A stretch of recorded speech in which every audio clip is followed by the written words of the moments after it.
Hello guys, today we're gonna talk about medical surgical nursing के terms and terminology के बारे में। तो फाइव जो टर्मिनोलॉजी है, चलिए देख लेते हैं, स्टार्ट करते हैं। नंबर 1 पे जो आता है पेरिप्लीजिया। तो पेरिप्लीजिया पहले ही बता देते हैं आपको। ये जो चीज है पेरिप्लीजिया मतलब हमारे बॉडी के अगर दो पार्ट में डिवाइड किया जाता है तो ऊपर का पार्ट और नीचे का पार्ट रहता है। मतलब एक यहाँ से ऊपर का पार्ट और एक यहाँ से नीचे का पार्ट। सो बेसिकली पेट के नीचे का पार्ट जो रहता है हमारे, ये जो पार्ट है पूरा का पूरा मतलब डैमेज हो जाता है या खराब हो जाता है कि पेशेंट मूवमेंट कर नहीं पाता है ठीक ठाक से।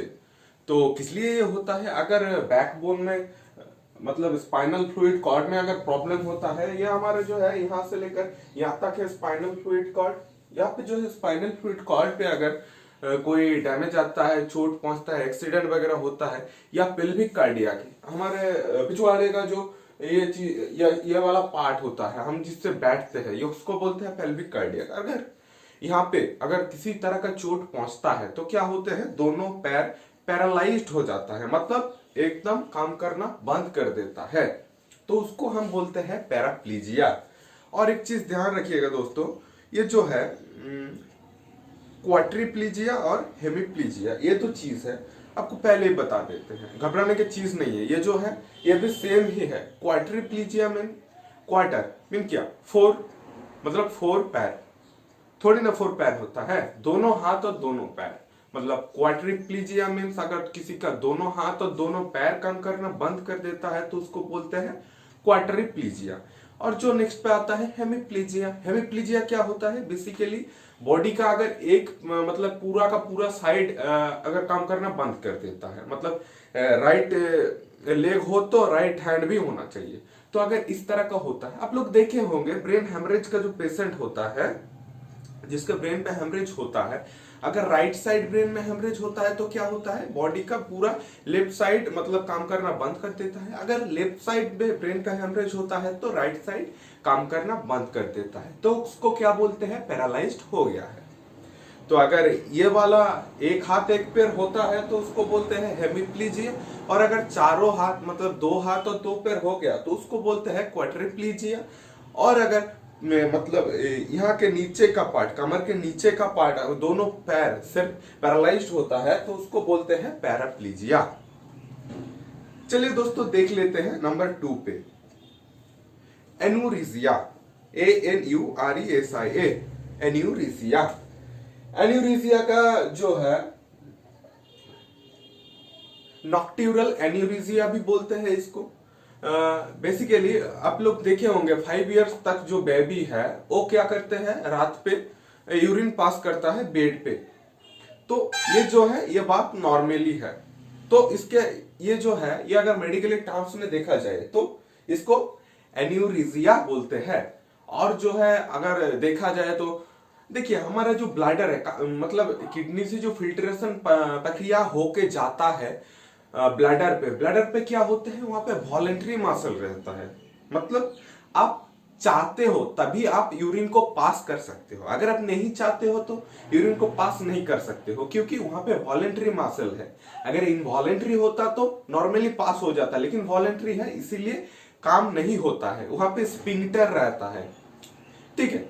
तो जो अल्कोहलिक पेशेंट होते हैं, अल्कोहलिक पेशेंट का बात अलग है, उसका जो है वॉलेंट्री मसल या स्पिंक्टर ठीक ठाक से काम नहीं करता है, इसीलिए जो है यूरिन उसका पास हो जाता है। तो ये जो है 5 इयर्स ओल्ड चाइल्ड के लिए नॉर्मल है। और ये जो चीज है नाइट पे देखा जाता है, नाइट पे अगर बेड में नींद ले रहे हैं तो तभी जो है नॉर्मली यूरिन पास हो जाता है।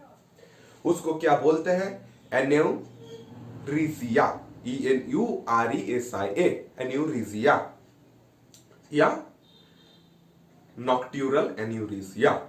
नंबर 3 पे आते हैं डिस्पेप्सिया। तो डिस्पेप्सिया बेसिकली क्या है, this is the disorder in digestive system या GI गैस्ट्रो इंटेस्टाइनल सिस्टम। हमारे जो बॉडी का सिस्टम होता है, मतलब खाना खाने के बाद पचाने का जो सिस्टम होता है, अगर वहां पे ह्यूमन बॉडी में डाइजेस्टिव सिस्टम का कुछ प्रॉब्लम आता है डाइजेशन में, तो उसको हम क्या बोलते हैं, डिस्पेप्सिया। देखते हो तो कोई खाता है बदहजम हो जाता है, मतलब हजम नहीं होता ठीक ठाक से, अजवाइन चबाना पड़ता है, तभी क्या होता है, पेट फूल जाता है, एसिडिटी होता है, इनो खाना पड़ता है, ठीक है। तो अगर आप एक चीज दिमाग में रखिए कि अगर डाइजेस्टिव सिस्टम से मतलब कुछ रिलेटेड प्रॉब्लम हुआ तो उसको क्या बोलते हैं, डिस्पेप्सिया। सो नंबर 4 है हाइपोवॉलीमिया। आप लोगों को पहले ही बता देते हैं, हाइपो मीन्स है लो, हाइपर मीन्स है हाई, हाइपोवॉलीमिया का मीन्स है ब्लड वॉल्यूम लो। अगर हमारे बॉडी में ब्लड वॉल्यूम लो हो जाता है तो कैसे होता है, अगर कुछ बंदे का एक्सीडेंट हो गया, बहुत सारा खून बह गया, तो तभी जो है ब्लड वॉल्यूम लो होने का चांस रहता है। So our body organs was can't getting energy और blood can't getting properly to oxygen के थ्रू।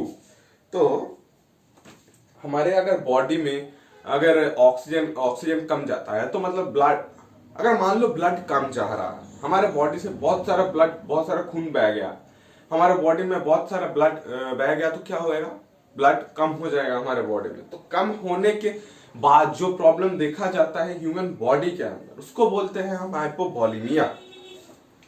उसके बाद आते हैं नंबर 5 पे, जो कि है केमियोथेरापी या केमोथेरापी। सो थेरापी का मतलब होता है ट्रीटमेंट और केमियो का मतलब हो गया केमिकल। सो केमिकल से ट्रीटमेंट, तो ये जो है basically actually this is a one type of anti cancer drugs. बहुत जल्दी मतलब सेल जो है बहुत जल्दी अगर ग्रो करना स्टार्ट कर देता है, हमारे बॉडी में एक लिमिट रहता है सेल ग्रो करने का। अगर हमारे बॉडी में बहुत सारा स्पीड से अगर सेल ग्रो कर रहा है तो क्या होएगा, बहुत सारा सेल वहां पे डैमेज हो जाता है, खराब हो जाता है। तो अगर सेल डैमेज होता है तो मतलब क्या है, बॉडी में प्रॉब्लम दिखाई देगा। तो इसके अंदर जो चीज है एंटीबायोटिक केमियोथेरापी, इसका एक पार्ट है एंटीबायोटिक केमियोथेरापी। सो वायरस और बैक्टीरिया के थ्रू अगर सेल बहुत ज्यादा डेवलपमेंट हो रहा है हमारे बॉडी के अंदर, समझिए ना, वायरस और bacteria, micro organisms look like micro organisms, virus और बैक्टीरिया हमारे बॉडी के अंदर घुस के अगर सेल को बहुत ज्यादा डेवलप कर रहा है तो क्या होएगा, वहां पे सेल डैमेज होने का खतरा बढ़ जाता है। अगर ये सेल डैमेज होता है तो उसको हम क्या बोलते हैं, केमियोथेरापी। सो वीडियो यहीं पे एंड करते हैं, मिलते हैं नेक्स्ट वीडियो पे, बाय।